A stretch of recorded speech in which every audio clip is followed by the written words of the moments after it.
B'Shem Hashem na'aseh v'natzliach. Shir Torah, Bruchim Habayim. Thank you for having me. Baruch Hashem, it's very good to be back in New York. See some old faces, some new faces. First time we're here at the Jewish congregation, Baruch Hashem. It's amazing that sometimes, you learn Torah with people for a few years, but you don't know what they look like until, Baruch Hashem, you come to visit them. So good to see some people. Today's shiur, B'ezrat Hashem, will be for a refuah shlema for David ben Esriya, Doris Bajora, Rabbanit Levana bat Sarah, Rabbanit Sarah bat Anat, Rav Ephraim ben Shulamit, Dvora bat Mercedes, Esther bat Zipora. להבדיל ועילוי נשמת ניצה בת מרים, ניסן בן מאיר, ודוד בן בתיה. להבדיל רפואה שלמה ברוניה בת רבקה. הקדוש ברוך הוא יברך אותם, תן רפואה שלמה, רפואת הנפש, רפואת הגוף. Also for רפואה שלמה for our dear little student, she's only a few weeks old, Serach bat Batya, tzadika. You guys can hear me with this, or is it better, or is it just talking without the mic? With the mic, it's fine. The mic's good. You guys want the mic? So we're going to talk about a few things. If you guys have any specific questions in the middle, certain specific issues in the end, we could ask as many questions as you want. There's no time limit. Baruch Hashem, anyone that's watched my shurim in the past, usually I go for a couple hours, but if you guys want, we go till the morning. It's up to you. I'm here for a reason. But we have once a year where we learn for Shana Rabbah, we have a 9-hour shiur, 9 hours straight. So we don't have to make it a 9-hour shiur. It could be a couple of hours to learn, but the whole key of the shurim is for everybody here to get something to take home. Meaning for everybody to have something that's going to affect their connection with HaKadosh Baruch Hu. And one of the reasons why I want to make sure that everybody takes home something is because if you're going to go to a shiur Torah and nothing changed, not only did you waste your time, but the speaker failed you, because that was his job. The speaker was supposed to give you some type of bridge, some type of connection, some type of motivation to connect to HaKadosh Baruch Hu even more than what you are. If you stayed exactly the same, if you came in, you're fine, and you left, you're fine, Shalom Yeli, HaKadosh Baruch Hu says it's no good. Not good for the listener, not good for the speaker. So the key is that if I'm addressing something that perhaps is something that you want to talk more about after the show, I'm more than happy to do it. But more importantly, if somebody has a certain questions, certain issues in their life that I didn't mention in the shiur, you could stay behind and we could talk about it. One of the main reasons why I see today that motivates me to give speeches is because I see that the vast majority of people, Jews or non-Jews, are confused at why they're in this world. You ask people, who are you? First thing they tell you, well, I'm a construction worker, or I'm a lawyer, or I'm a doctor. I didn't ask you what you do. I said, who are you? Oh, I'm Steve. I didn't ask you what's your name. I said, who are you? Now they don't know what you're asking them. Okay, not my name, not my job. I'm married? I didn't ask you if you're married. I have kids? I don't care if you have kids. I'm asking, who are you? Most people cannot answer that question because they themselves do not know who they are. They don't know why they're here. You ask a guy, why are you in this world? Oh, to serve Hashem. How are you doing it? I don't know. My rabbi told me serve Hashem, so I said serve Hashem. So he's plagiarizing the rabbi's answer? Give me a reason why you're here. Now, why is this question so important? If you don't know why you're here, that means that being here is suffering. Being here is a nightmare. Now, sometimes I talk to people that tell me the common answer. There's frequently asked questions and there's frequent answers. And the frequent answers, when I tell people keep Shabbat or keep Tarat Mishpacha or wear a mitpachat, all types of mitzvot the Torah says, the answer is, it's hard for me. It's hard for me. Rabbi, it's this generation. We have heads, so It's hard for us to cover our heads. Okay, why? In the last generation didn't have heads? They have heads then also. This generation, we have cars, that's why it's hard to keep Shabbat. Why? In the last generation didn't have fire? They're a different type of fire. Tell the truth, it's not hard for you. You don't want to do it. It's not hard for you. The mitzvot are not hard. You just don't want to do it. It's only hard because you don't want to do it. Lama? It says in the Torah, Bepicha bilvavcha la'asoto. Moshe Rabbeinu, Besefer Dvarim, says to Am Yisrael, it's in your mouth, it's in your heart to do it. Meaning, we all were created to fulfill the entire Torah just like Moshe Rabbeinu, nothing less. Sometimes people say, yeah, but once I get to that level. There is no level in Judaism. It's either you keep it or you don't keep it. It's either you're frum or you're not frum. That's the emet. That's the emet. Wait, but it's hard for me. It's hard for you because you don't want to do it. Now, the question is, how can we motivate you to want it? How can we motivate you to? That's the job of the rabbi. That's the job of the speaker. That's the job of the Yetzer Tov.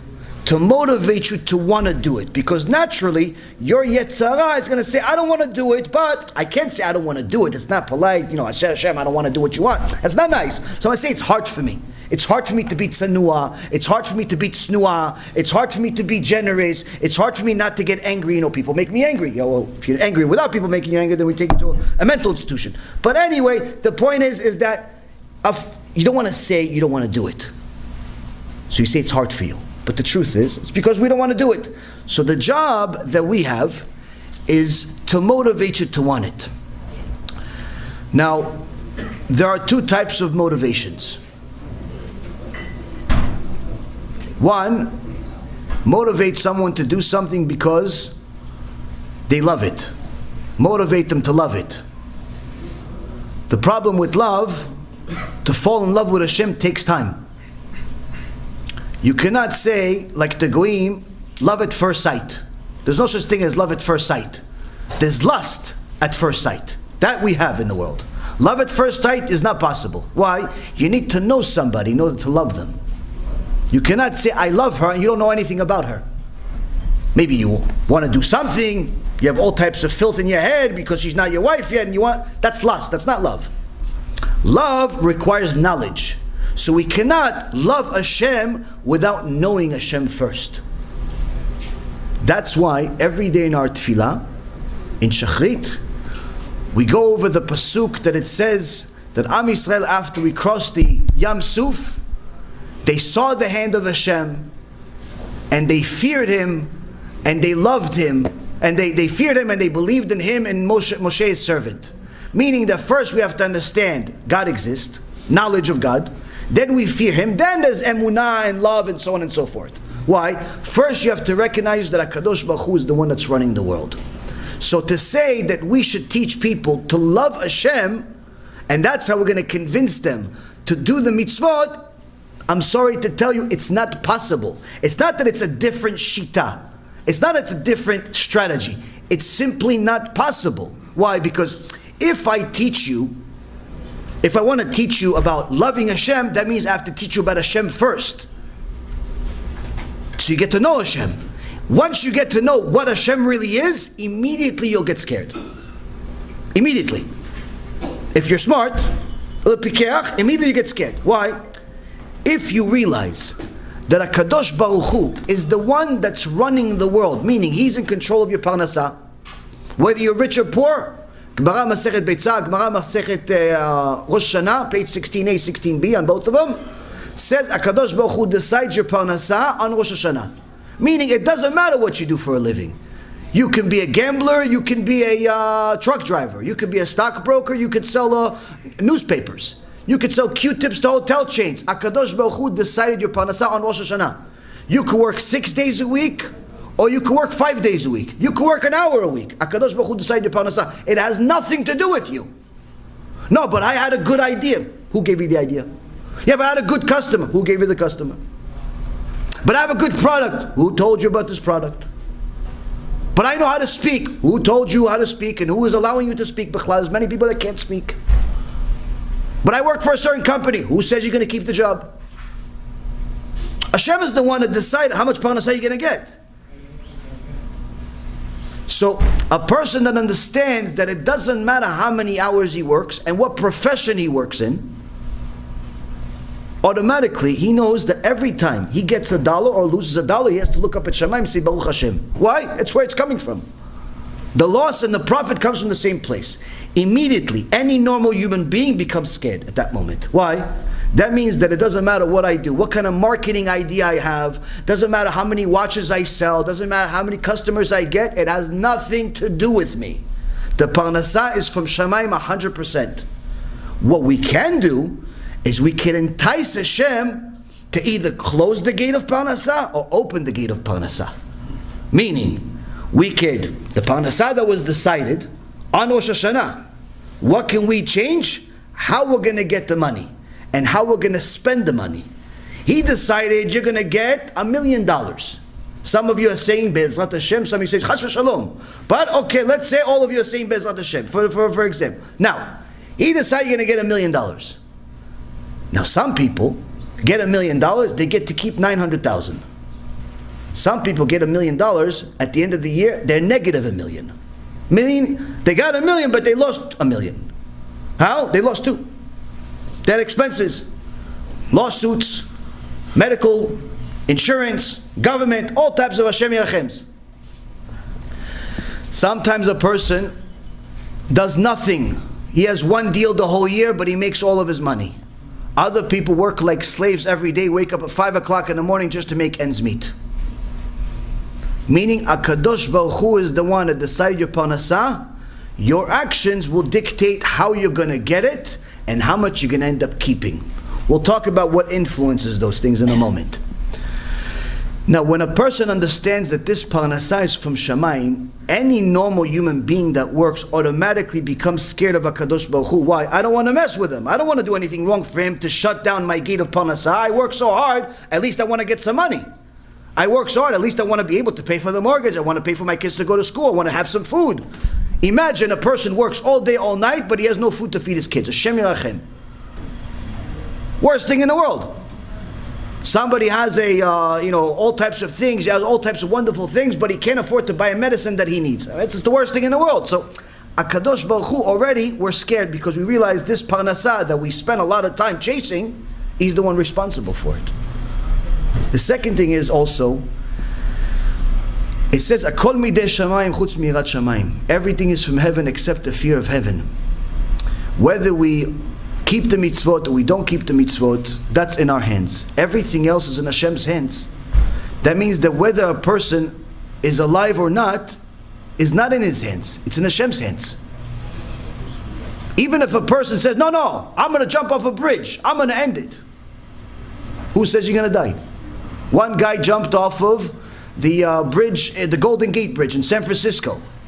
Many other people jumped off of that bridge, but he's the only guy that survived. And there's a video where he tells you the story. The second he jumped off the bridge, he says, I regretted it. Before it, he was excited to jump off the bridge to end his misery. The second he jumped, he says, I regretted it. But there's a video to prove it. He's the only guy that survived. Why did he survive? HaKadosh Baruch Hu says, not your time to die. Meaning, even to die, you don't have the choice. Hashem decides. To live, Hashem decides.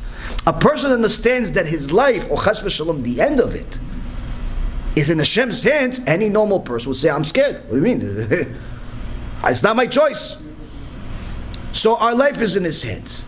Our money is in His hands. Whether a person gets married or not is in His hands. Yeah, but I went on a lot of shidduchim. So a lot of people went on a lot of shidduchim. Who says you're going to find one? The point is, now you know, oh, my shidduch is in the hands of Hashem. What kind of shidduch I'm going to get? You can find a shidduch, but it could be Amalek. Oh, Hashem, who wants a shidduch like this? Oh, Ima, Abba, here's Haman. meet my shidduch, Haman. Your mom starts crying, your Abba starts crying. What? It's better than Hitler. No, Adolf wasn't, you didn't like Adolf. Not Haman, you don't want either. You guys are picky, Ima and Abba. You get a shidduch, but who wants the shidduch? HaKadosh Baruch Hu decides what kind of shidduch you get. Any person that understands that the shidduch is in the hands of HaKadosh Baruch Hu gets scared. Many people think they could beat the system. How? They have savings accounts, 401ks, IRAs. That was my business for almost 20 years, Wall Street. I took people's millions and tried to make them more millions. That was my job, so I know a little bit about money. Now, everyone had a big plan of what they're going to do with their millions. Never for a second did they think that maybe the millions are going to stay, but they're not. The millions stayed, but it was spent by their kids or somebody else, sometimes even their enemies. HaKadosh Baruch Hu decided that. Sometimes they had a plan of what they're going to do with the millions, but then they decided last minute to do a deal they shouldn't have done, and all the millions went bye-bye. And they have to go back to work at 60, 70 years old, where their skill set for the last 40, 50 years is useless in the modern world. So they have to go work at Walmart. What happened to my millions? Hashem took it. A person that understands this immediately becomes scared. So that's why, Rabotai, HaKadosh Baruch Hu says, the prophets say, the Gemarot say, everywhere in the Torah you're going to see the constant reminder that Reshit Chochmah Yirat Hashem. The beginning of wisdom is the fear of Hashem. Because once we acknowledge that Hashem is the one that runs the world, immediately we become scared. Not scared like, oh, we're only scared of punishment, but scared of the fact that He's in control. I have, whether I like it or not, I have to serve Him. If I don't serve Him, He's going to act accordingly. If I serve Him, He's going to act accordingly. Whether I like it or not, He's still running the show. Whether I say I believe in Him or I don't believe Him, He's still running the show. Whether you believe in the police force of New York or not, if you speed on the highway, they're going to arrest you. What are you going to do when the police officer says, okay, your license and registration, sir? No, I don't believe in cops. I don't believe in the police officers. I don't believe. Oh, no, okay, get out of the car, please. Okay, I'll show you belief. I'll show you. Put your hands behind your back. I'll show you belief. I'll show you. You'll have emunah by the end of the night. And bitachon. Whether we acknowledge that Hashem is God or not doesn't make a difference. He's still the one that's running the show. So that's why we cannot skip knowledge of God, which then goes to fear of God, which eventually gets to the love of God. Now, there are certain things that HaKadosh Baruch Hu tells us clearly that He outright dislikes, to such an extent that these things affect our life in a very negative way. Now, in the holiday of Purim, we have a famous story that begins with a mistake by the leaders of our people. The leaders of our people heard there's a big party at Achashverosh's house, in his castle, 6 months straight. Everybody's having a good time. And they got an invite also. Now, the Gadol Ador Mordechai says, hey, it's not a place for Jewish people. It's not a place for Jewish people. Achashverosh is making fun of the fact that he took all the stuff from Beit HaMikdash. Achashverosh is making fun of the fact that the prophecy of rebuilding the Beit HaMikdash didn't come true, because his calculation was that the Beit HaMikdash was supposed to be built, and it's not. That's what the whole party is about. Meaning, this is the last place you should find a Jew. One little rabbi says, yeah, but there's kosher food. Who do they listen to, Mordechai or the little rabbi? The little rabbi. Everybody went for the kosher food. Why? Their stomach decided what their future will be. HaKadosh Baruch Hu doesn't like us making fun of Him. HaKadosh Baruch Hu doesn't like us acting like the goyim. He doesn't like it. This is one of the things that was the pretext for a near annihilation of the people. He almost gave permission to Haman to destroy everyone in a single day, because we went to get some kosher food at some goy's house. So here we see that there are certain things that Hashem is more strict about, and there are certain things that it seems like He's maybe a little less, a little more lenient. Another thing that you'll see from that story, if you look at the Midrashim, is why did they really want to go? What, is it really just about kosher food? I mean, they had kosher food at home too. You'll start seeing that they figured maybe we're going to go meet some of the kings, some of Achashverosh's generals, and different bankers and so on, and maybe we're going to do some business. Maybe it's going to be good for Parnasah. So we start seeing that the motivation wasn't necessarily the food, but rather what could come out of this whole dinner. Meaning we put Hashem aside. Hold on, Hashem, I got to go make some money. I got to go make some Parnasah. I got to go to the White House to have some meetings and maybe try to make things better. Wait, isn't it Hashem the one make things better? Or worse? Oh, you forgot you're going to do it? Okay, you go do it. Let's see what happens. And HaKadosh Baruch Hu let us do it. And we made a big mistake. Now, this may seem like a 3,000-year-old story. The truth be told, this is today's story. We are constantly putting Hashem aside because we think we could do a better job.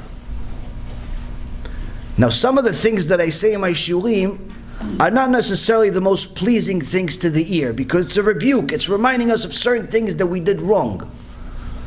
But if your mother told you, honey, please don't play with the electricity. If you keep putting your finger in it, eventually you're going to get electrocuted. Does that mean she loves you, or does that mean she hates you? She wants you to live. That usually means she loves you. Now, rebuke is not a negative thing. It's actually a necessary tool that HaKadosh Baruch Hu says we're obligated to use. You must rebuke your brother, but don't do it in a way where you're going to become a sinner yourself. Meaning, don't rebuke the people as if you're better than them. Don't tell everybody, I told you so, that's why you made a mistake. No, tell them, you're making a mistake, you're going in the wrong direction, reroute. Reroute, that's it, like Google says on Google Maps and the other systems. Everybody says reroute. They don't start yelling at you, hey, you idiot, you did it. No, just tell you reroute, go somewhere else. You're going in the wrong direction. You're married to a Goya, you have to marry a Jew. You're violating Shabbat, you have to stop violating Shabbat. You're eating taref, you have to stop eating taref. This may be not so soothing, it may require us to become a little more uncomfortable because we don't really like change, but at the end of the day, it's for our own benefit. Now, today in the world, one of the primary reasons that Am Yisrael is going in a different direction than what HaKadosh Baruch Hu wants us to go to is because of money. We have become addicted to money to the extent where we're obsessed with it. That's all we can think about. We make our decisions based on it, where we're going to live, what we're going to build, who we're going to work with, who we're going to be friends with. Some people go to specific synagogues just because they want to sit next to some millionaire. Some people want to be friends with certain types of people just because they figure they have a certain amount of money, maybe I'll get some. People make all types of irrational decisions because of their obsession with money. Now, HaKadosh Baruch Hu says to us, Li hakesef v'li hazahav ne'um Hashem tzevaot. Mine is the money, mine is the gold. I'm the one that decides if you're going to get any of it. What, you think if you're going to marry him, therefore you're going to have money? You think if you're going to marry her, therefore you're going to get money? You think if you're going to live in this neighborhood, therefore you're going to have money? You think if you're going to have this job, therefore you're going to have money? I decide. Now, why is this a problem when we decide? Because if we decide, we start going away from Hashem to such an extent, we start violating the Torah outright, but calling it kosher. Now, anyone that watches my shurim on a regular basis knows that I've spoken against the horrible epidemic we have in the business world today, specifically the Jewish business world, an industry called merchant cash advance. This, Rabotai Yekarim, is the epidemic of the generation that will bring the next Holocaust. No exaggeration. Now, you may disagree with me at first because you may be in it, or you may be benefiting from it, or you may know somebody that's in it. You don't think it's so bad. Wait till you hear. In the 1100s, the Jewish people were doing really well in England. Primary business, lending money. They lent money to the Goyim. The English mayors said this is necessary for the economy.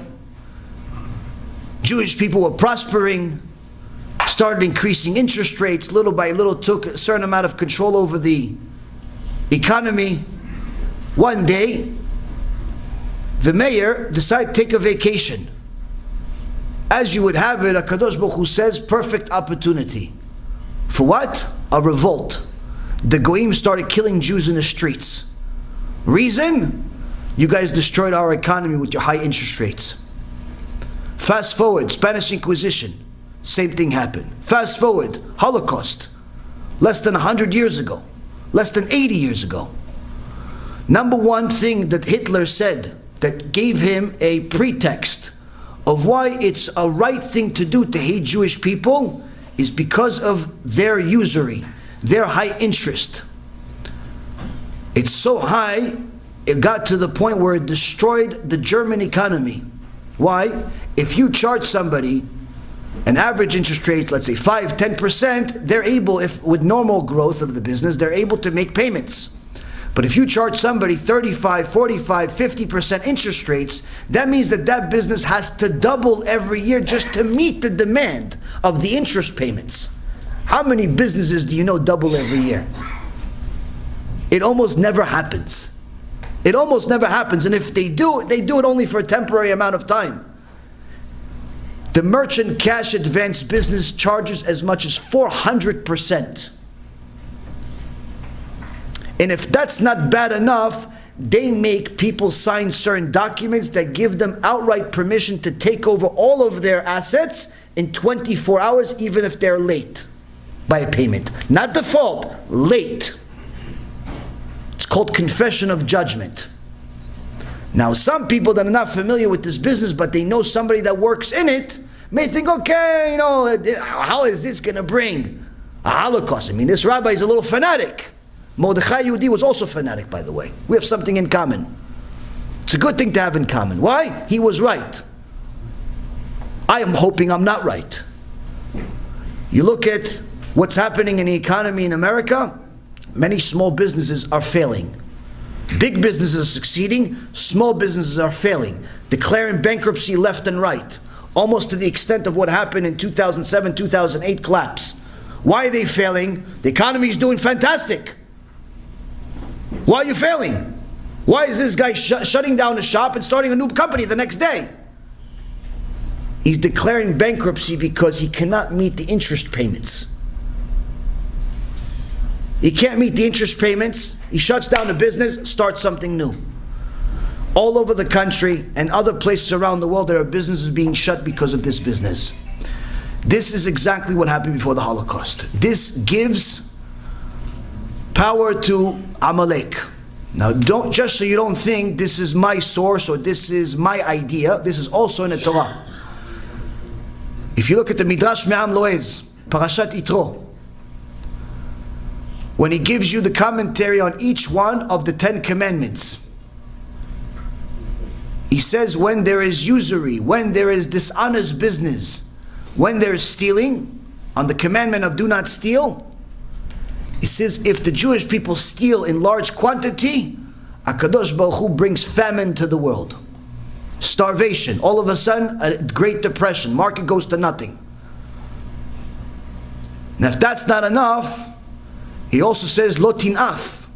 Don't be immoral. These gay parades and all of these things that people are doing as if it's allowed. And there are certain rabbis, or people that call themselves rabbis, that are supporting it, like this one clown from last week that calls himself an Orthodox rabbi but made a wedding between two guys. Two guys got married last week under the Orthodox, Kailu.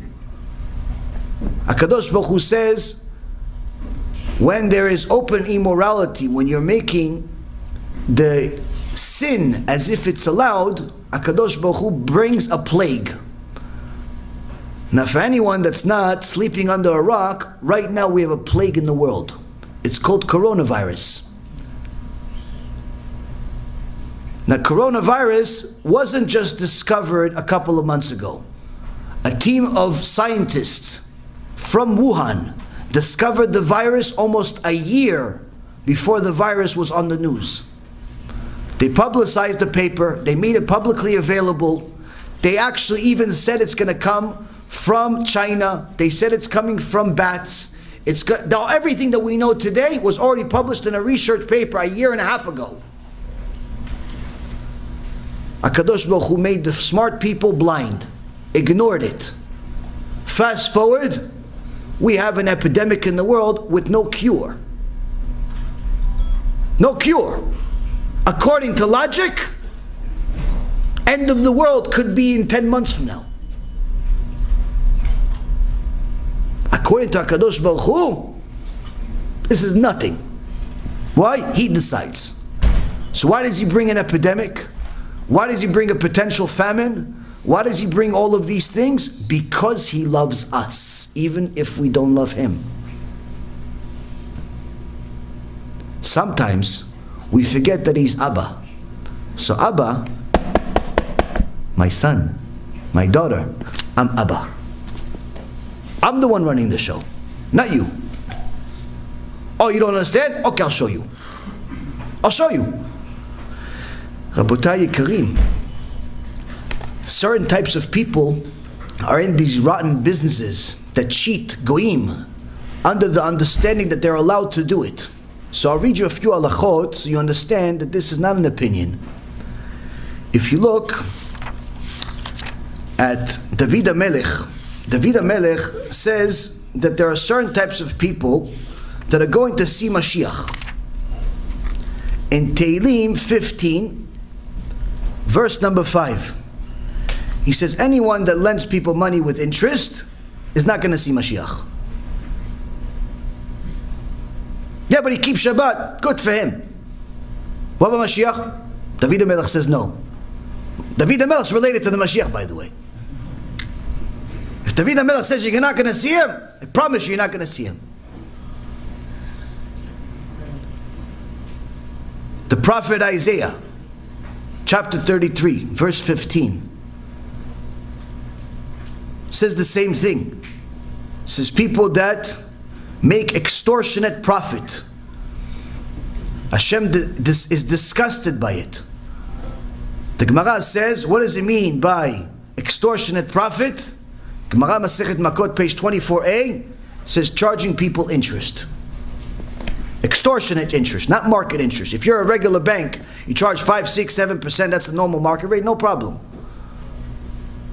But you start charging people 40, 50, 60, 70% types of interest where you're killing people's businesses just because they're desperate. The prophet Isaiah says, the words of God says, HaKadosh Baruch Hu is disgusted by such behavior. Prophet Micha, chapter 6, verse number 8, says such things, charging people with interest, is not even something you need to know from the Torah itself. This is simply logic. Even if we didn't have the Torah, we would all know it's wrong to do it. And that's why Shlomo HaMelech made an halakha in his time 3,000 years ago, at the time of the Bet HaMikdash. And he says it in Proverbs 28, verse 8, that anyone that charges interest is simply going to make a bunch of money that Hashem is going to take away from him and give it to somebody that cares about people. Midah keneged midah. You hurt people, he's going to give it to somebody who cares about people. And that's why Shlomo HaMelech, Chacham mikol adam, wisest man of all time, says you're forbidden. Who's he talking about? Is he talking about what? Lending a Jew to another Jew? No, you don't need Shlomo HaMelech for that. Shlomo HaMelech says you're not even allowed to charge a non-Jew interest, even if he's an idol worshiper. Meaning, even if he's a Rasha, he's not good, not a good guy. Hashem hates him. Still not allowed to charge him interest. So how come people are doing it? Because there's a little confused point where the Chachamim say you are allowed to charge interest if you are a Talmid Chacham and you're learning Torah all day and you need to make a living, but you can't work a regular job. So you have a little bit of money. You could lend it to somebody to make some money out of it, but just enough for you to live, not to become rich.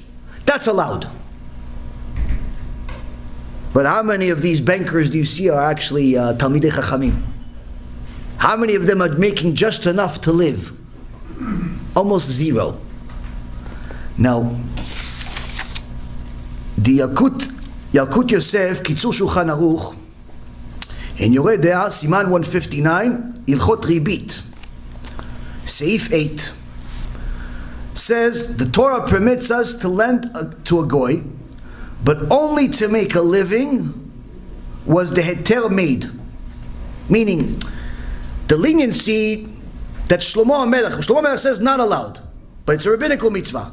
But where is there a leniency on what Shlomo HaMelech, the grandfather of Mashiach, what is the leniency on what he says? You're allowed to lend to a goy if you meet these qualifications, which is just to make enough to live. You need $2,000, $3,000, $4,000, $5,000 a month to survive. That's it. No big conglomerate businesses start going public, selling stocks to the public. None of that stuff. Just enough to survive. Which means that most Jews wouldn't even be in that business.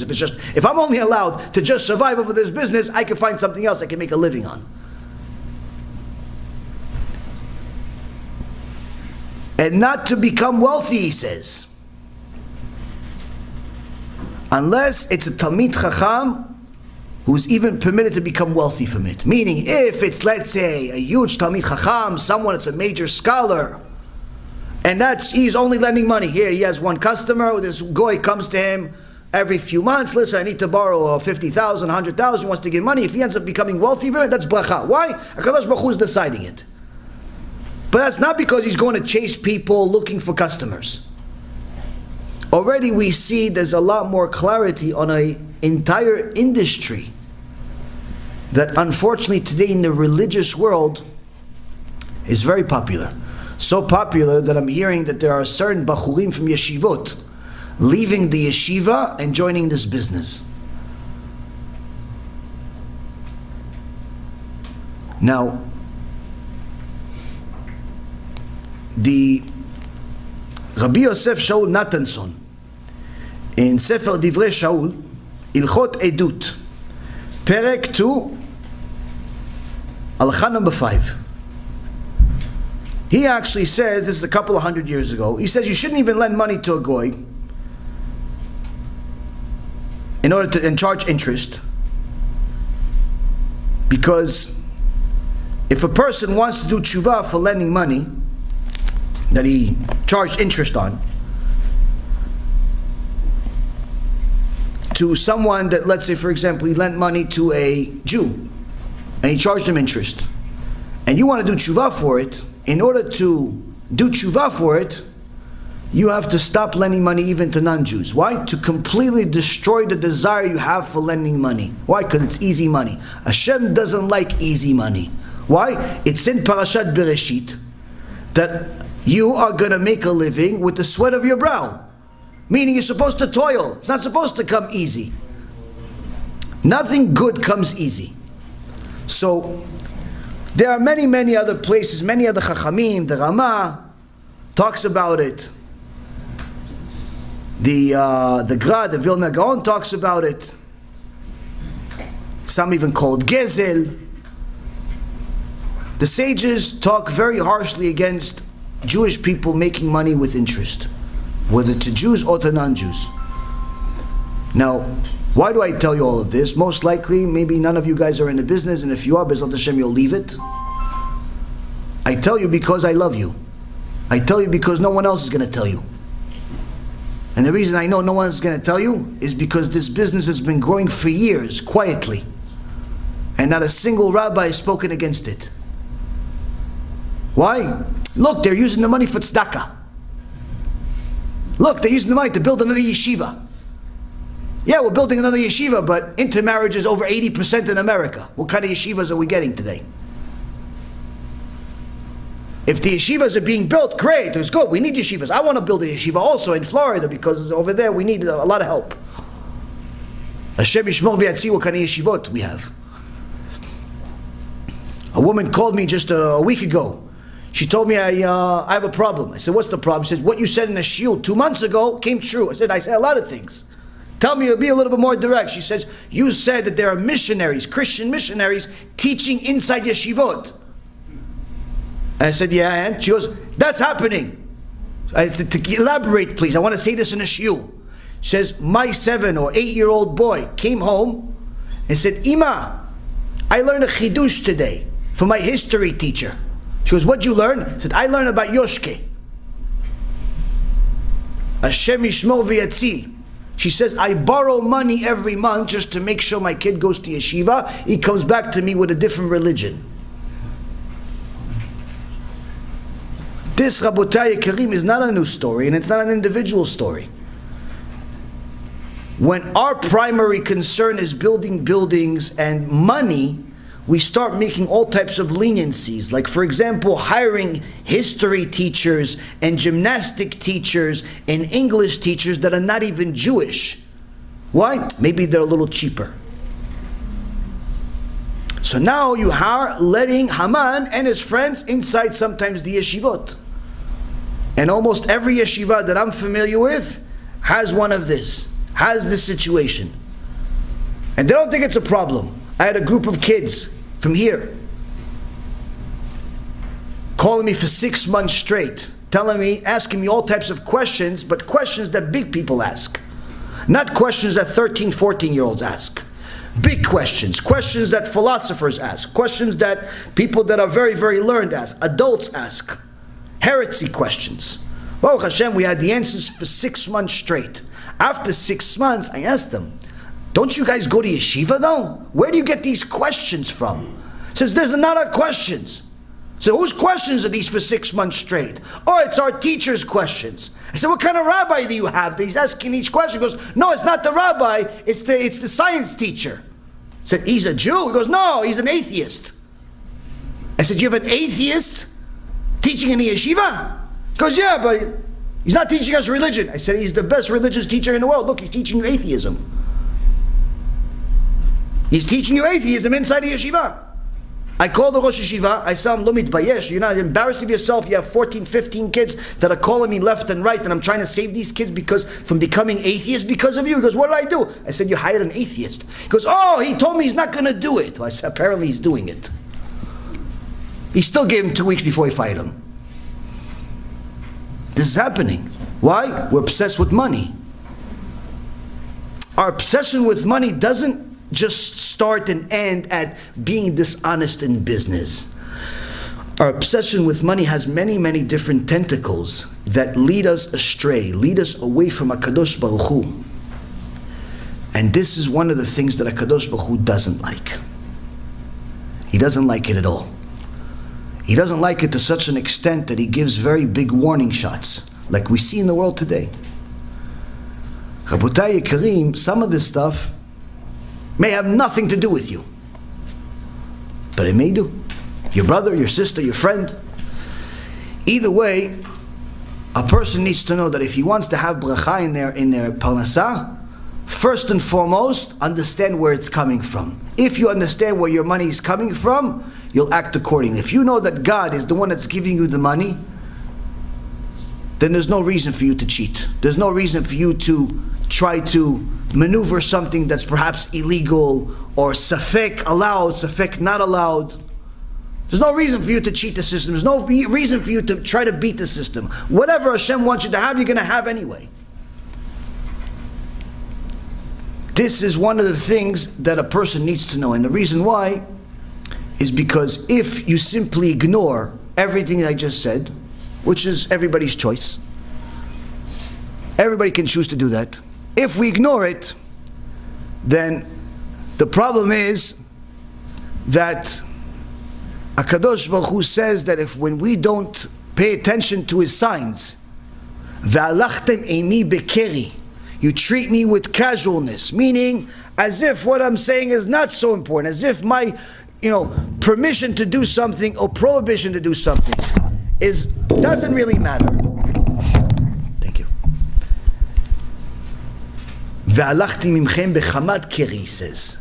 You treat me with casualness, I'll treat you with double casualness. Meaning, the signs, the warning signs, the difficulties become much worse. Now, another thing that Klal Yisrael needs to know is that the Shulchan Aruch says there are all types of mitzvot to do and there are all types of averot to do. Good things and bad things.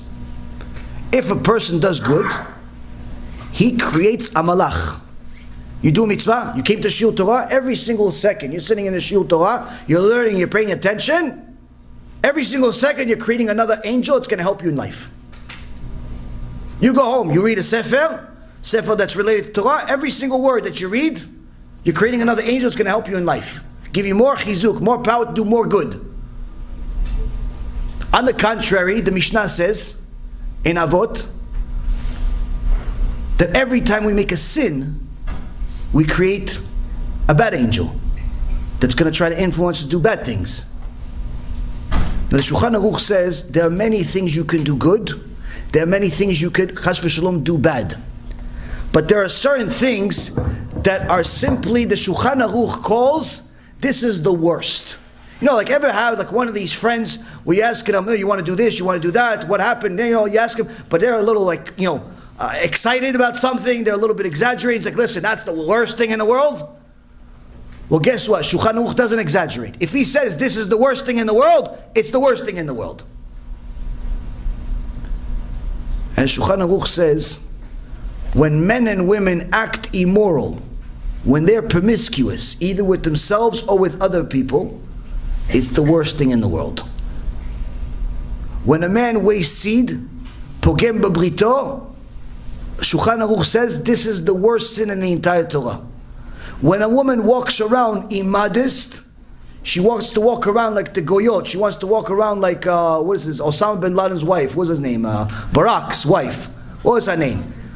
That his wife, Michelle. She started walking around. She made it stylish to not have sleeves. So every girl now thinks that it's like proper to walk around with no sleeves. That's the new business attire. That's the new business attire. Nobody wears sleeves anymore. Why? Because that's Michelle did it, right? We should look up to the Goya.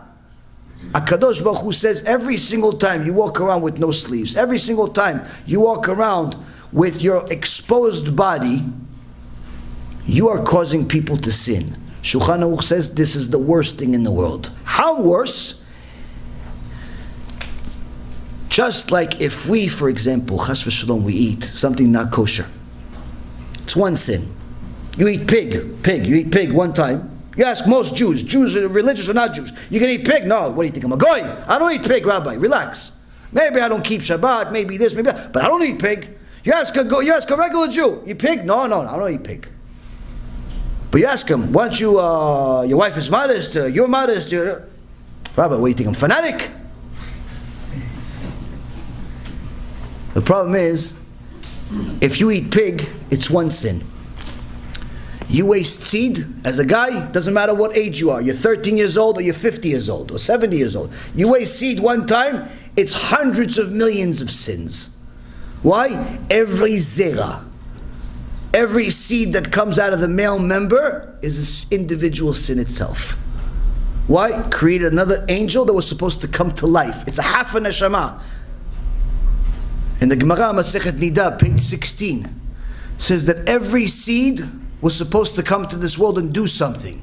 Because they didn't come to this world, they ended up being wasted. They go up to Shamayim, to a place of no man. And they wait, and they wait, and they wait, and nothing happens. So then they go back down. And they start wanting to take revenge against the person that created them incomplete. And then the Gemara says what happens after he leaves this world also. He says he gets to meet all those neshamot. And all of those neshamot go to Hashem and they say, Hashem, look what he did to us. We've been living for 67 years, incomplete. And Hashem says, you're right. You get first take on him. He gets punished by himself. And that's just for one sin. It's for one time. Shulchan Aruch says this is the worst thing in the world. I agree. I agree this is the worst thing in the world. A woman walks around immodest. She wants to go to the supermarket to buy a little milk. She wants to go to the office to maybe make a few extra dollars to help the household. She's a big famous lawyer. She makes $1 million a year. Whatever she does, but she walks around immodest. The cashier looks at her. The cop looks at her. The fireman looks at her. The secretary looks at her. Everybody looks at her. Every one of those people is looking at her. They're not thinking about her personality. I promise you. They're not thinking about, oh, where do you think she's from? Oh, who's our father? No one thinks about that. Everyone has, doesn't matter what age. Doesn't matter if it's a 13-year-old or 80-year-old. Everyone has Hilui Avera. And as long as those thoughts are in their head, it's going to eventually lead to Avera itself. As the Gemara Masechet Avodah Zarah says, watch your eyes in the morning so it doesn't lead you to evil at night. She now becomes a partner in his sin. Yeah, but I wasn't there. I didn't tell him to do it. You didn't tell him to do it. You caused him to do it. You didn't tell him to shoot the gun. You just gave him the gun. You gave him the gun. Yeah, but I didn't tell him to use it. Doesn't make a difference. If you didn't give him the gun, he wouldn't have shot. He wouldn't have anything to shoot. You gave him the gun. You're a partner in the crime. Shulchan Aruch says this is the worst thing in the world. Worst thing in the world. This is easy solution. Easy solution for such a thing. What's the solution? Put some clothes on. Watch your eyes. Try to learn about the Brit. Understand that it's simply not worth it. Now, when a person understands what to stay away from and starts implementing in his life, all of a sudden he sees that Hashem starts changing things. And the reason why, because one of the things that causes a person to lose parnasa, to lose blessing, to lose shidduch, is the two things that I mentioned to you. The two things that I mentioned to you, either being dishonest with business or being promiscuous and immoral. Those are the two primary things where HaKadosh Baruch Hu says, oh, you're dishonest in business? Okay, I'm going to just take the business away from you. Oh, you're wasting seed? Okay, I'm just going to give all of the shefa that comes from heaven for every human soul. Hashem says, I have to give this shefa to somebody. I'm going to give it to the souls you created. So Rabbi Nachum in Breslev says, a person is destroying his own bank account, his own parnasa, his own life, his own shidduch with his own actions. No one else is doing it for him. She lost her own shidduch because of the way she looks. Why? It's measure for measure. You walk around immodest, married men look at you. Those married men, they go home to their wives. Their wives already had 2-3 kids. They don't look like a 19-year-old anymore. So now they look at their wife after a second, third, or fourth pregnancy. Maybe she added a few extra pounds. Maybe she doesn't have her makeup on. Maybe she looks a little bit Tisha B'Av. But now her husband says, I think I made a mistake. Why? Because he remembers the immodest girl that he saw in the streets. He remembers that girl. So what did you do, young girl? You just destroyed a house. You destroyed Shlom Bayit. Why? He doesn't want to be with his wife anymore. He hates his wife. He's disgusted by his wife now because he remembers you. HaKadosh Baruch Hu says, you cause Shlom Bayit problems, you're not going to have a bite. That's what you're seeing. Girls, 30, 35, 40-year-old, beautiful girls. Nothing's wrong. En mumba. But no husband either. Why? You cause Shlom Bayit problems, midah keneged midah, measure for measure. There's no shidduch crisis, Rabotai. There's no such thing as a shidduch crisis. There's midot crisis. Character trait crisis. A person that's not finding blessing in his life, that's because the blessing is going somewhere else. The Kabbalah tells us, Zohar Kadosh tells us, there's a spiritual tube coming from Shamayim, connecting to our neshamot. When we make sins, we cut pieces of the tube, but there are certain sins like the ones I mentioned to you that cut the whole tube. Now what happens, anyone, my dear friend of you that arranged this whole beautiful event, you're in constructions. Now what happens if you have a tube? I'm not talking about a tube that's made out of cement. I'm talking about a tube that's made out of rubber, and there's a lot of fluid coming out of it, but you cut it all of a sudden. What happens to the tube? It starts going all over the place. Am I right or am I wrong? It starts going all over the place, Rabotai. That means that the shefa that we're supposed to get, the good that we're supposed to get from HaKadosh Baruch Hu, it's coming down, but it's just going all over the place. It goes to your friends, it goes to your enemies, it goes to people you know, it goes to people you don't know, it goes to the Shedim, it goes to Amalek, it goes to all types of things. That's why one of the things, Rabotai Yekarim, that you'll see, the mitzvah of Purim, is to remember Amalek. Remember Amalek. Not only the Amalek, the Hitlers that are trying to kill us in every generation, but also sometimes the Amalek that's inside us, that's causing us to go against Hashem. The Amalek that's inside us, the Yetzer Hara that's inside us, trying to get us to go against Hashem. Remember that one. Do tshuva on that one. Remember that one. Do tshuva on that one, because that's the one that's going to allow Hashem to give you the good He wants to give you already. But if you don't remember it, and you continue your way, then the whole issue that's happened to us generation after generation after generation, this warning sign, this scary warning sign, this very, very painful warning sign continues to return in every generation.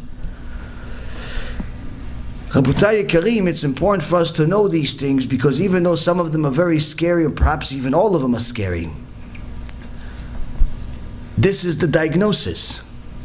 And I was sick for many, many years. And Baruch Hashem, HaKadosh Baruch Hu made me so sick that the doctors gave up. I went to over 50 different doctors, and the doctors looked at me and said, you should donate your body to science. Why? They should do experiments on it to see everything that could possibly go wrong in a human being. My rabbi told me one time, he says, the Gemara says that if somebody is poor, lost all of his money, if somebody doesn't have any kids, and if somebody has tsarat, certain types of disease that has no cure, he's considered like a dead person. I told him I have all three. I have all of them. I lost everything, didn't have any kids, and had an incurable disease. Now, instead of crying with me, he told me, here's the diagnosis. Diagnosis is, you're right, you have all these things. But now that we have the diagnosis, there's a cure too. When you have a diagnosis, that already solves more than half the problem. When we already know what we're doing wrong, that already solves more than half the problem, because now we know how to fix it. Now we know it's in our hands to fix it. And the solution is to do tshuva. He told me that I have to start changing. I have to start keeping Shabbat. I have to start keeping the laws of modesty even as a male. I have to start making sure that everything that I do is in accordance to HaKadosh Baruch Hu. Baruch Hashem, I was never a cheater in business. I never lied, I never stole, but nonetheless, I did a lot of other things that made Hashem very upset. And little by little I started fixing it, and little by little HaKadosh Baruch Hu started fixing me. And every single day that I'm alive, I say Baruch Hashem, that He gave me another day, not because I'm doing it as a bracha, like every Jew, but because it's real. It wasn't supposed to be this way, according to science, according to medicine, according to logic, according to rationale. It wasn't supposed to be this way. But HaKadosh Baruch Hu made it this way. Why? Diagnosis, there's a cure. Am Yisrael has a diagnosis right now. Right now we're not doing so great. That's the diagnosis. Our businesses sometimes are not exactly according to HaKadosh Baruch Hu. Sometimes they're open on Shabbat when they're not supposed to be. Sometimes they're being dishonest or unethical. Sometimes we're doing things that we know betoch tochenu, inside ourselves, it's not allowed, it's not good. We have to start fixing it. Why? The Gemara Masechet Shabbat says, first question a person gets asked when he gets up to Shamayim: did you conduct your business with emunah in Hashem? Meaning, did you know that Hashem was watching you when you were doing business? Each time you made another contract, did you know Hashem was watching you while you were signing the contract? Each time you got a customer, did you know Hashem was the one that was watching you get that customer and what you were telling them in order to get the customer? All those promises you were making, all those guarantees you were making. You know Hashem was sitting right there in the next chair. Oh, I guarantee you're going to make money in this, sir. Oh, you guarantee? Where's the guarantee? No, I just hope it works out. No, but you said guarantee. Guarantee and you hope is two different things. They're miles apart. Guarantee it's going to work out means like you're like God. Hope, you're a human being. You said to him you guarantee. That's a lie. Midvar sheker tichak. From a thing of lies we have to stay away from. HaKadosh Baruch Hu is watching you lie. Rabotai, people do this lechatchila. We do this on a regular basis. We lie. We think it's the only way to get ahead. That's the mistake. Now, how can we fix it? We have a diagnosis. We have to start reviewing ourselves. No one needs to come to me. No one needs to come to anybody else. Look in the mirror. You know you. You know what you do. You know what you do is right, and you know what you're doing is wrong. Start fixing it one at a time. Don't worry about how it's going to affect your bottom line. Worry about how it's going to affect your olam haba. Because each time each one of us does tshuva, we are creating more good things in the world, more power in the Kedusha world that's going to help Klal Yisrael do tshuva. We're going to help other people by our own good actions. Each time we do bad things, we're creating more bad things that are from the side of Tumah, that are hurting Klal Yisrael. Now, when a person reviews himself in business, and if he's already doing good there, that means that he's already passed half the test of the generation. Next half is morality. How is he acting with his wife? How is he acting with himself? How is he acting, period, when it comes to his own intimate issues? A person needs to know Hashem takes this stuff very seriously. He says, Kedoshim tiyu ki kadosh ani. You be holy because I am holy. So the sages ask, what does it mean to be holy? The foundation of holiness of Am Yisrael starts with the way they treat intimacy. If we're intimate like animals, then we're not being Jews. Then we're not being holy. Today, Rabotai Kareem, people go to strange people's houses after meeting them for an hour and act like husband and wives. HaKadosh Baruch Hu says this is not holy. This is not how a Jew is supposed to be. This is not holy. A Bat Yisrael needs to know HaKadosh Baruch Hu says you're his daughter. That means that you are a princess. A princess cannot go to some strange guy's house, even if he calls himself her boyfriend. Oh no, I'm her boyfriend for 3 years. You're a strange guy. Why? Until you're a husband, you're a strange guy. You're some strange guy. Anyone that's not your husband is some strange guy. She cannot act like a wife to some strange guy just because he bought her some bracelet or some flower. Why? You are a princess. A princess does not sell herself for nothing. A princess is only going to be with her husband. A princess is only going to allow her husband to see her in certain ways. Don't walk around like Michelle Obama. Why? You're not Michelle Obama. She wants to act like a cow. Let her act like a cow. You're a princess. Act like a princess. This, Rabotai, has to be as clear to us, Am Yisrael, as day. Why? That's the only way we can become holy. Now, when a person understands these things, now he says, okay, you know what? I like it. I understand it. How do I do it? How do I remember everything you just said for the rest of my life? That's where Musar and learning Torah comes in. If a person starts learning every single day, at least 15 minutes or more, every single day of Musar, every single day, this message that you heard today will keep repeating in your mind with additional new messages every day, because you're going to hear it, you're going to listen to it, you're going to start being impacted by it. If you don't learn it, if you don't start learning every single day, whether you're male or female, you don't start learning every single day, you may have gotten impacted by it in a certain way, you like it, you don't like it, but within a couple of days you forget about it. But if you start listening every day, you start listening to our shiurim online, you go to our app, there's all the shiurim, so you don't have to go to YouTube, you could just simply download the app, everything is kosher over there. There's shiurim in Hebrew, there's shiurim in English. You go to our website, bezratashem.org, you could download shiurim over there. There's many different ways that you could watch our shiurim. You want to go on YouTube or on Facebook, we're there too, Baruch Hashem. Point is, you start watching Shurim every single day. You start watching it on a regular basis. You start with 15 minutes, you increase it over time. Little by little, this message starts being repeated in your mind on a regular basis. Little by little, you are doing construction work to your neshama. Little by little, you start wanting to do the mitzvot, wanting to be modest, wanting to be a person that's shomer brit, wanting to keep Shabbat, wanting to do everything. Why? Because now that you know Hashem, you fear Hashem, you start falling in love with Hashem because you realize that there's a benefit, not only from the reward that you get, but also from the lack of punishments. All of a sudden your life is blessed. You go to work, you make a living. Your parnasah comes on time. You get a customer, the customer actually pays. He's not one of these customers that looks like a big shot but ends up being a lawsuit.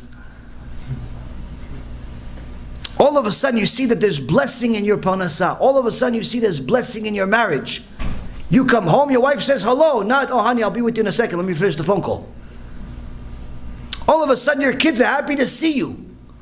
Your life is blessed. All you need is there.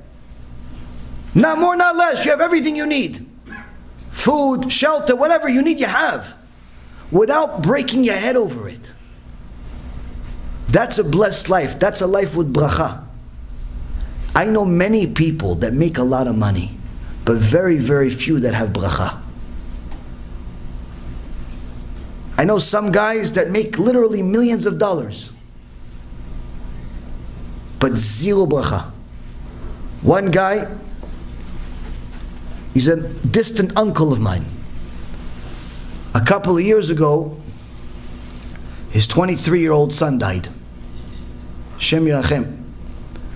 The guy was in vacationing on Rosh Hashanah. Instead of going to Beit Knesset, he was on a beach. And his son was doing the same thing, but just in America. He was in Israel, his son was in America. And on Rosh Hashanah, he fell off of some skateboard or something and got a concussion, didn't wake up. Shem Yachem. We tried contacting him, we tried talking to him, we tried helping him. But having $100 million makes it very difficult for a person to change his life.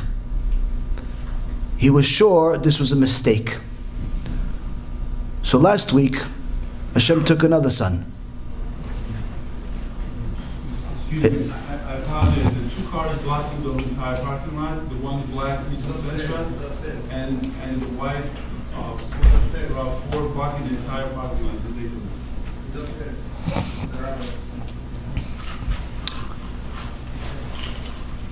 So Hashem's first sign was very, very strong, but we didn't get the message, so Hashem sent a second sign. These things happen on a regular basis, and one of the downsides of dealing with the public is that you constantly get bad news from people. You have to constantly say Baruch Dayan Ha'emet. When a person understands the real world, sees the real world, he's not living in a fantasy, he realizes that Rabbi Israel Misalant says, forget about going to Gan Eden. Forget about that stuff. If anyone understands what a punishment is, he would simply say to Hashem, I'll complete the entire Torah, just don't punish me. Forget about reward. Forget about giving me Gan Eden, go and have a great time. Forget about that stuff. Anyone that truly understands what punishment is, Rabbi Israel Misalant says, forget about reward, just don't punish me.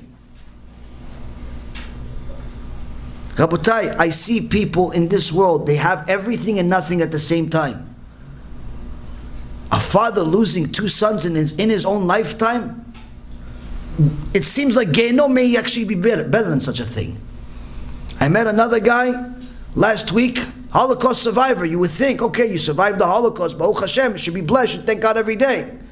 Instead of thanking God every day, he goes against God every day. In the last year, he lost his wife and his daughter. He's 86, 87 years old. He's asking me, Rabbi, can you give me a reason why I should live? I said, if you're going to change your life, yeah, I can give you a reason. If not, you shouldn't live.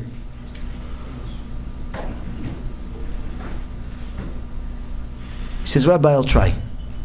I said, Bezrat Hashem. I'll try too. Go visit, go try, teach, whatever you can do. Because the system of secularism, the system of 50-50 religious, the system of being half a goy, half a Jew whenever you feel like it, that system doesn't work. HaKadosh Baruch Hu did not give us permission to be like the goyim. He told us we have to be different all the time, not just sometimes. Now, when a person truly understands this, and he lives a Jewish life at all times, in his business, in his private life, in his marriage, in his education, in his everything, he lives a Jewish life, then guess what? That Jewish blessing comes to his life. And even when there are difficulties in his or her life, they have an answer for that too. They have an answer for that too. That's also from Hashem. Et Hashem yoav, Hashem yochiach. Hashem tests those that He loves. Meaning Hashem is testing you now. He gave you a little bit of a difficult time just to see where you are. What is this like? This is like when they're building something. You build a car, for example. You build a car, you're not just going to put all the pieces there and finish. What are you going to do? You're going to put, let's say there's the shell of the car, and then you're going to put the doors on. Now you're not just going to put the doors and then move on to the next step. What are you going to do first? You start smashing the doors a few times just to see what kind of pressure they can handle. Close them, open them, close them, open them, close them, open them 100 times. How much pressure can they handle? When are they going to break? Okay, you've gotten to a point where you realize they can handle enough pressure. Next point, let's put some tires on. Put the tires on, start hitting the tires. Start doing all types of things to the tires to put pressure on the tires to see when they're going to pop. Okay, they pass the test, you go to the windshield. You put the windshield on, then you start throwing stuff at the windshield just to see how much pressure it can handle before it breaks. HaKadosh Baruch Hu puts that pressure on us. When you live a 100% life with HaKadosh Baruch Hu, you understand that even the difficult times are Hashem. When your life is 50-50, 50% with Hashem, you're with Hashem on the weekend. You're with Hashem on Shabbat when you go to Beit Knesset. You're with Hashem when Chas v'Shalom there's a funeral. You're with Hashem when there's a bar mitzvah. You're with Hashem when you got married, but not so much after. You're with Hashem when you need something, but not necessarily when you don't need something. Or at least you don't think you need something. That 50-50 life,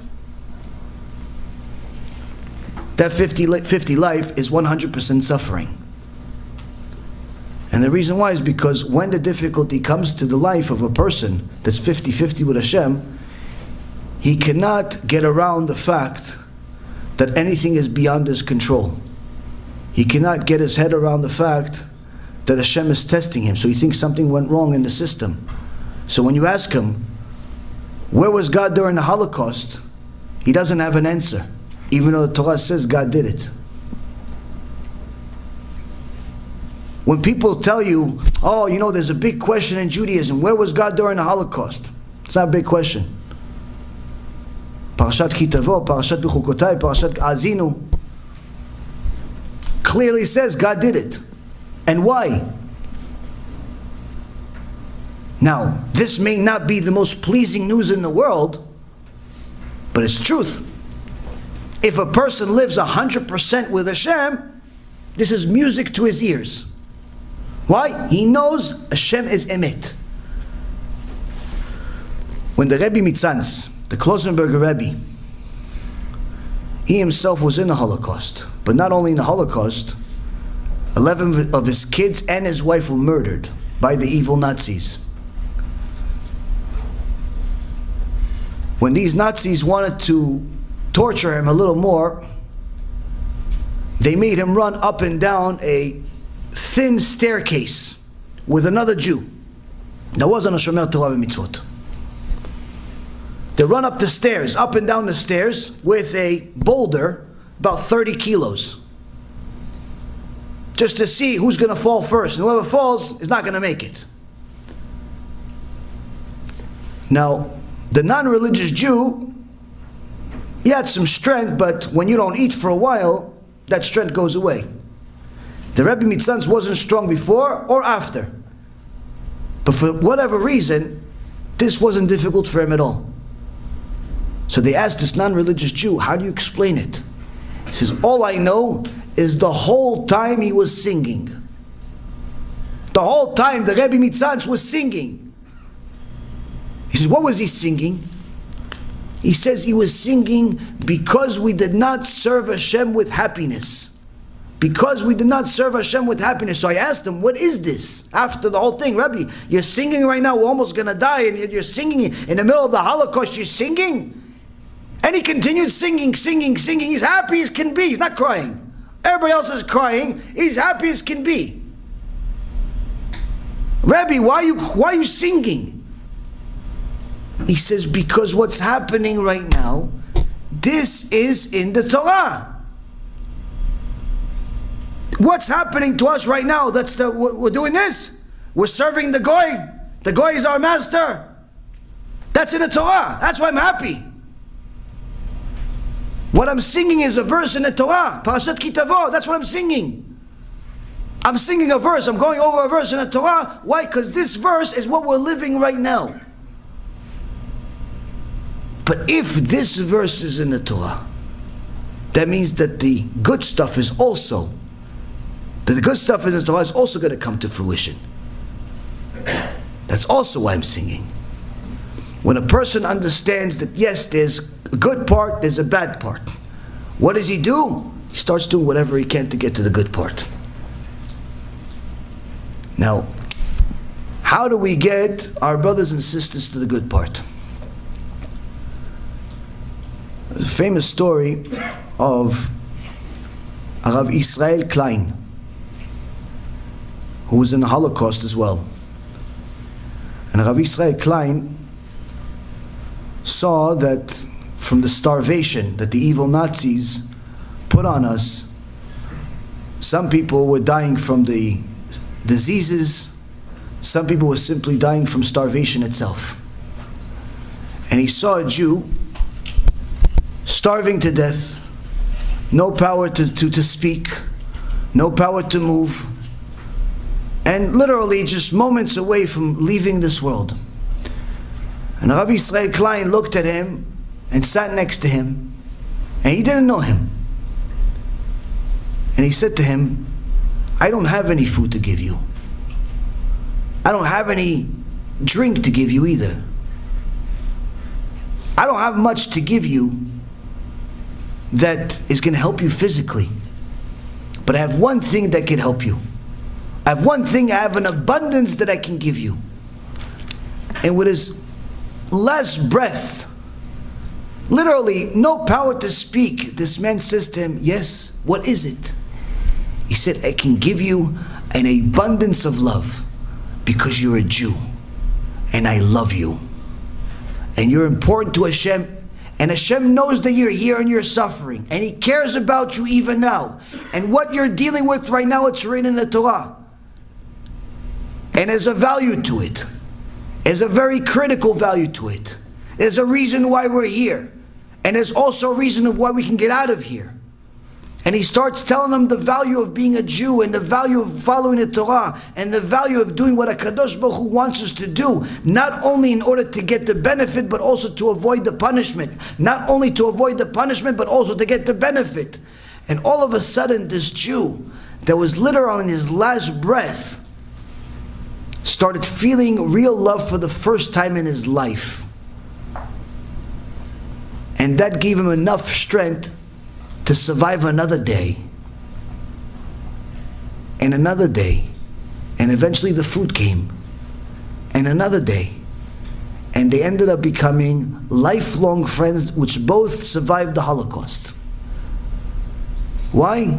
He showed them real love. Now, when we see all types of campaigns, all types of news of someone is sick physically, someone doesn't have any money to pay their bills, someone is struggling financially, Baruch Hashem, Am Yisrael is very generous, we run to help. We see people suffering physically, we run to help. There was a young girl in Florida that had an unusual disease, and they started a campaign to raise $2 million in order to buy this medicine. In 24 hours, almost 26,000 people donated the $2.2 million. Unbelievable. Unbelievable achievement from strangers, complete strangers that all they did is just simply belong into the same nation. That's it. Little girl was sick, we got the money. Young man is sick, we get the money. Somebody doesn't have money for a wedding, we get the money. Somebody doesn't have money to buy a house or to pay for a house, we get the money. Physically, we see somebody struggling. If you're a real Jew, you don't have much of a problem to help him, give him a little bit of money. So what's the problem? Why isn't this making us such a holier nation then? Why isn't it improving our situation? Why are more people betraying their Judaism? That's because right now we have a spiritual Holocaust and no one cares. We have people that tell their parents, tell their wives, tell their husbands, tell their friends, no, I'm not going to keep Shabbat anymore. No, I'm not going to learn Torah anymore. No, I'm going to drop out of yeshiva. No, I'm not going to keep mitzvot anymore. It's not for me. No, Rosh Hashanah, no, next year I'll do it, next year. Response? Okay, you do what you have to. You know yourself. You know what you can handle. You can't handle Shabbat? Okay, God understands you. A complete nonchalant, indifferent attitude towards people abandoning Judaism, people abandoning HaKadosh Baruch Hu. Hence the reason why we have almost 80% of American Jews marrying non-Jews. People outright abandoning their heritage, ending Judaism in a second. And when you ask people to help get Jews to become more Jewish, you're not going to get the enthusiasm you get for a little girl that's sick. In one case, with the $2 million, you could help probably 2 million people. Do tshuva, keep Shabbat. But people pick to help one little girl instead. Now, I'm not telling not to help the little girl, but why does one contradict the other? This is because, Rabotai Karim, we ourselves are looking at our tzedakah in an incorrect way. This week's parasha, Parashat Truma, HaKadosh Baruch Hu says to Am Yisrael, Vayikhu li Truma, take from me a portion. Now, Chazal says, wait a minute, shouldn't it say give a portion, not take? It says, if you look at tzedakah, at maaser, the right way, then you realize that when you're giving, you're taking. When you give the maaser, when you give the tzedakah for the right cause, in reality, you're taking the blessing also. HaKadosh Baruch Hu gives you a blessing in return. And the blessing is much, much more than what you're giving. Because what you're giving, HaKadosh Baruch Hu is going to give that person that money anyway. The parnasah is not coming from you. You're just choosing to be the vessel that HaKadosh Baruch Hu is going to choose. Is going to use. That's it. But if it's not you, it's someone else going to give this person. Which means that when we give, in essence, we're really taking. When we look at tzedakah in a incorrect way, where we look at it as a business transaction, then that means that we want to do something tangible with it. We want to do something material with it. So we're much more comfortable, helping something material. So build a building, or put our name on the door, or help somebody pay rent, or help something material. HaKadosh Baruch Hu says, yes, that's good. But there's also the neshama of Am Yisrael. There's the spiritual part of Am Yisrael that's being neglected. The spiritual part of Am Yisrael that's simply ignorant of what we even need to do, even in the religious world. Needless to say, in the non-religious world. There are almost 15, maybe even 20 million Jews, out of which almost 80% do not even keep Shabbat, the basic foundation of Judaism. If we don't do something about it, HaKadosh Baruch Hu will. When we talk about loving Am Yisrael, we can't just say we love Am Yisrael physically. We love them physically, so therefore we're inviting them to our house. for Kiddush. We love them physically, so therefore we're going to invite them to the wedding. We love them physically, so therefore we're going to give them some money when they need to pay rent. When we say we love Am Yisrael, Kol Yisrael Arevim Ze Lazeh, we're all responsible for each other, we're also supposed to be saying we care about each other's spirituality.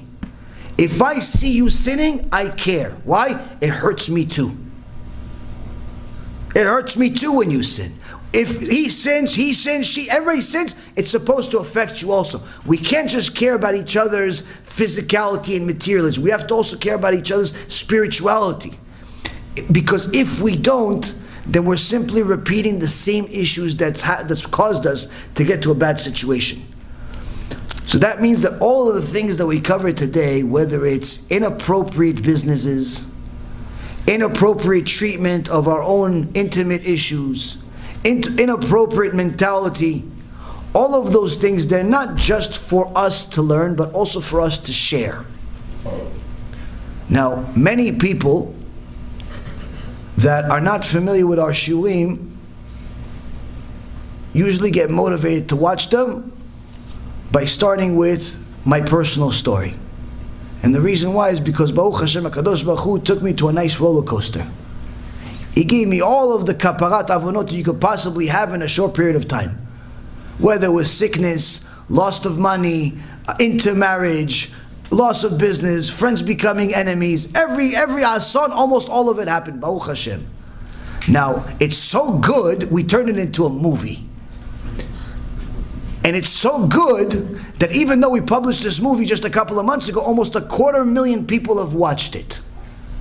And each and every single one of them has been motivated to change their life somewhat. Some a lot, some a little. But everybody that watches the whole thing, they have to do something. It's just that good. Not because it's me, but because it's emet.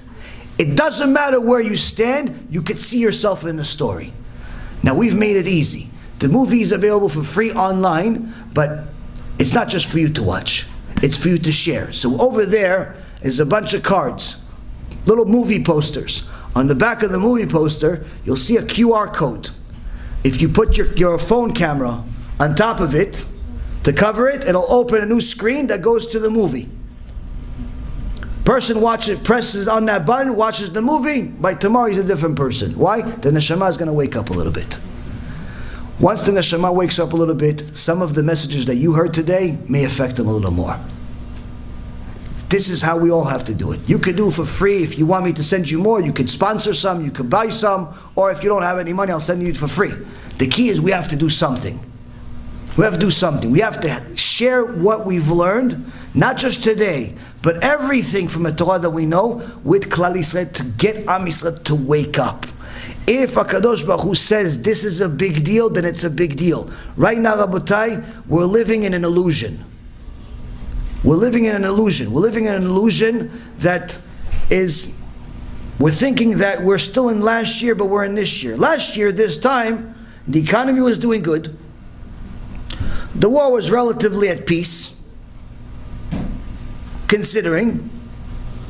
Financially, everyone was doing as best as possible. It's overall for the nation, it's the best time the nation of Israel has done since the time of Shlomo HaMelech. Even though poverty still exists, there's people that are so rich that it makes a pretty big difference from what we used to be. Point being is that overall things were okay. Today, where do we stand? As I said earlier, we have an epidemic. We have a virus without a cure. This coronavirus simply is all of us are in a situation where we're depending on a miracle. No miracle happens, nothing's going to be left within 10 months. Be'ezrat Hashem, I have no doubt in my mind a miracle will happen.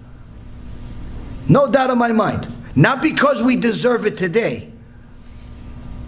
Not because if we deserved it today, guess what? It would happen today.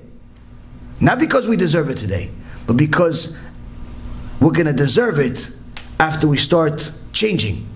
The sooner we change, the sooner we'll deserve it. How much more disaster do we need to see in order to change our actions, in order to do something to deserve it? I don't know. That's up to us. Each one of us has to do tshuva for it. I'm going to try to learn a little bit. I'm going to try to teach a little bit. I'm going to try to do whatever I can. Everybody here also has to do something. Everybody that's watching also has to do something. Why? Because as of now, we don't deserve a miracle. If we did, it would have happened. So that means every single person has to take something on. Read more Tehillim, learn more Torah, do more mitzvot, keep a better Shabbat, donate more money. Instead of Maaseh, give 20% if you can. If you can't give 10, give 5, give something, do something. The point is every single person has to do something. Why? We need to get a miracle. It's the only way. And guess what? Miracle is not coming for the Goyim, it's coming for us.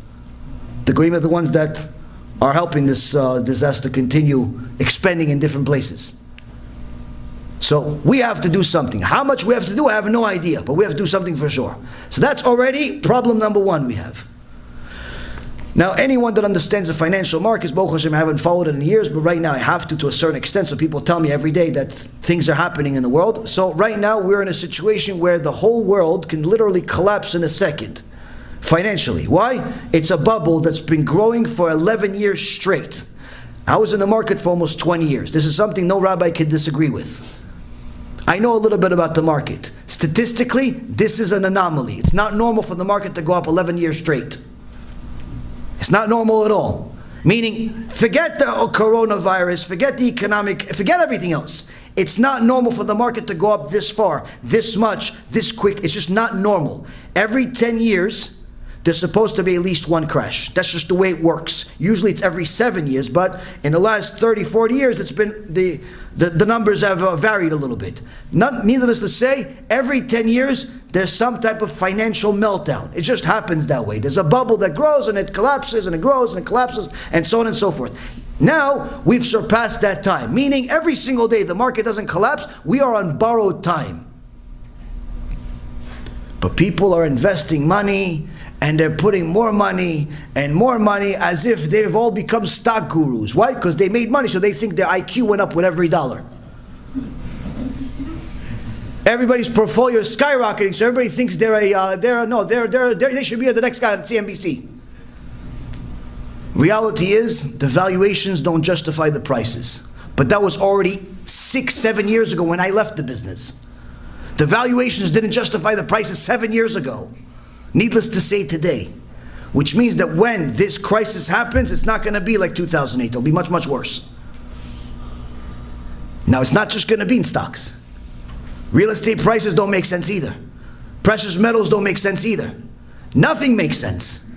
Nothing justifies it. Now, people say, no, if the market goes down, then we're going to go back to the gold standard. I wrote 2 articles about it almost 10 years ago. It's not possible to go to the gold standard. There's not enough gold in the world. Forget about that dream.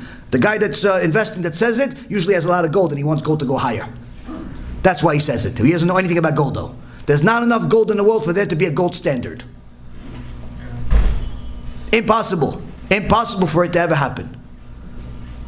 The monetary system is too strong. Oh no, we're going to go to Bitcoin. Yeah, okay. We're going to go to a 5th world war before the Bitcoin becomes anything meaningful. Why? The US dollar is too valuable for them to allow Bitcoin to exist. Okay, so we're going to invest everything in dollars. Yeah, but when currency collapses, everybody goes down with it. Meaning, Rabotai and Karim, we're in a situation where nothing really makes sense. Not T-bills, not stocks, not real estate, nothing. Now, does this mean that all of it's going to collapse at once? No, I'm not saying that. I have no idea. All I know is that right now we're living an illusion. We're living an illusion as if we're all comfortable because everybody's got their house and got their second house and got their cars and got their retirement. Everybody feels comfortable. Meanwhile, there is a 3rd world war being cooked. Not just financially, not just the epidemic, but also anyone that watches a little bit of news knows that Russia can't wait to bomb America. They just need an excuse. America can't wait to bomb somebody. They just need an excuse. China just wants to get in the middle, but they're dealing with a little bit of problems right now. They ate too many bats.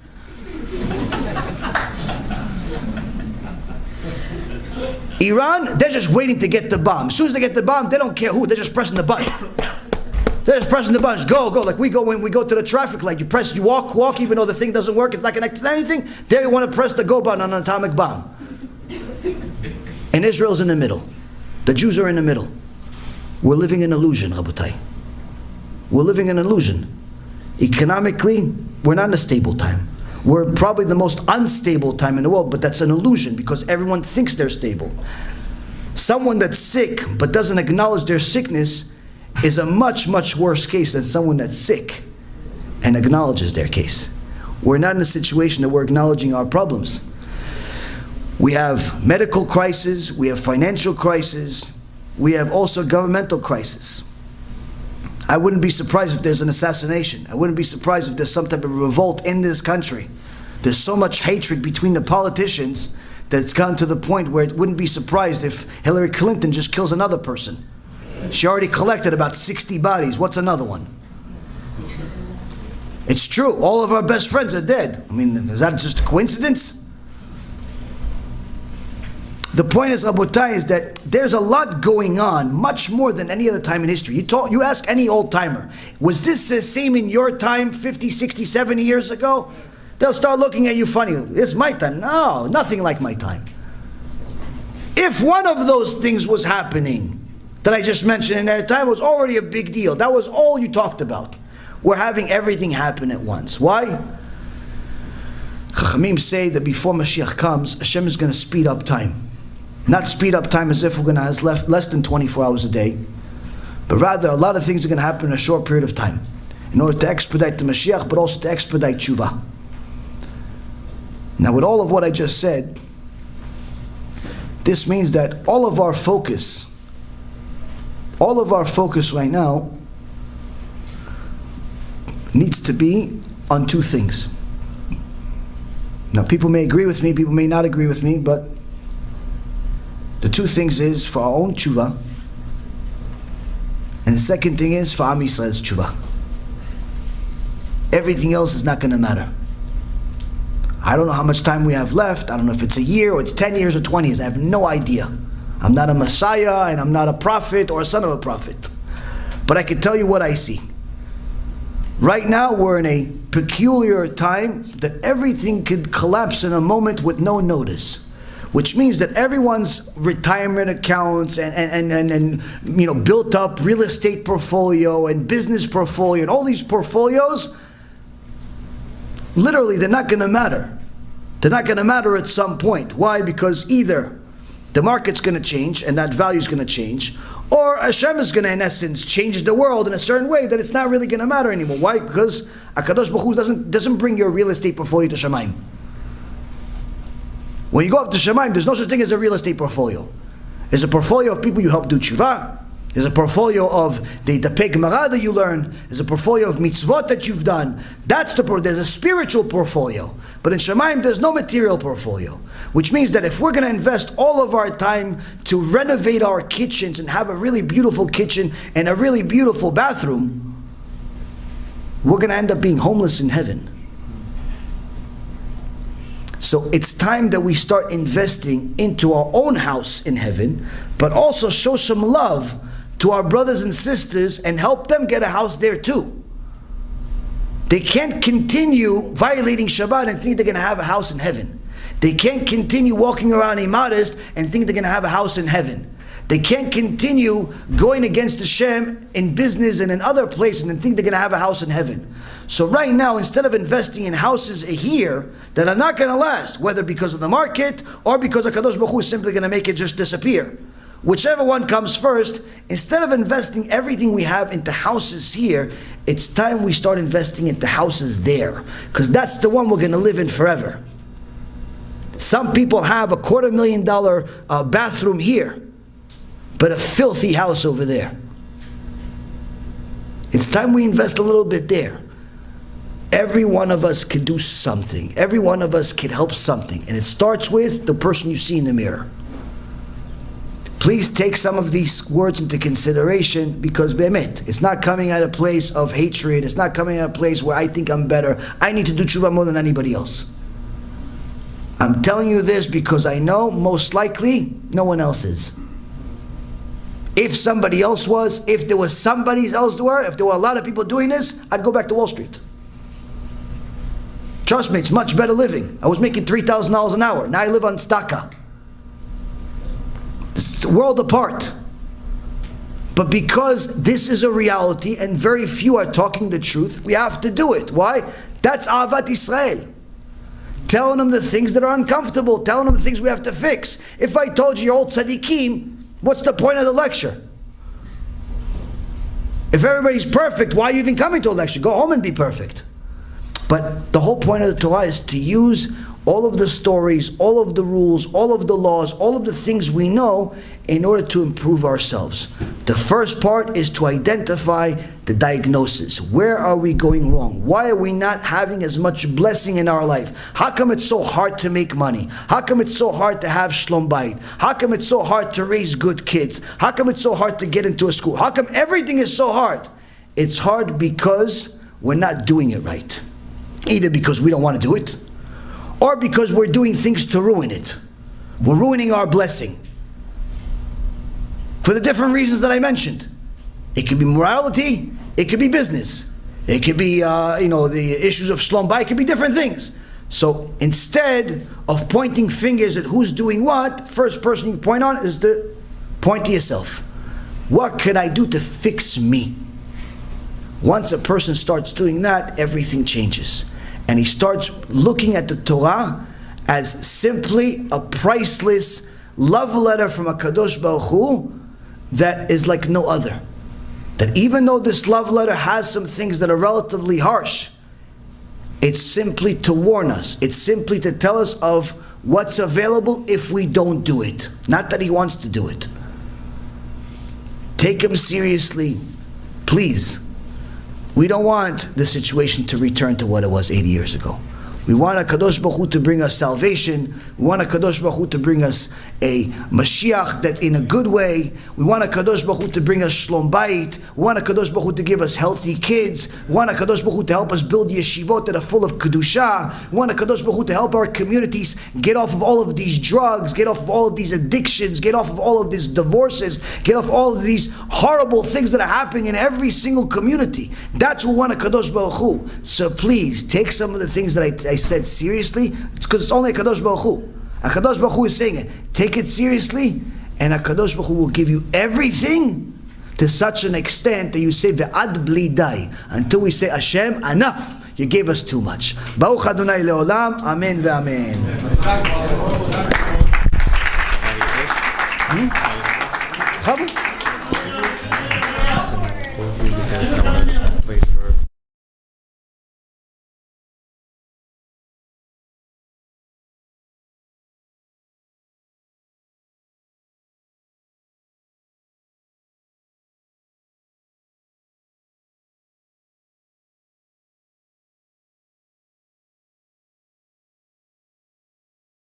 Conglomerate businesses start going public, selling stocks to the public. None of that stuff.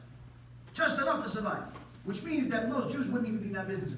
If I'm only allowed to just survive over this business, I can find something else I can make a living on. And not to become wealthy, he says.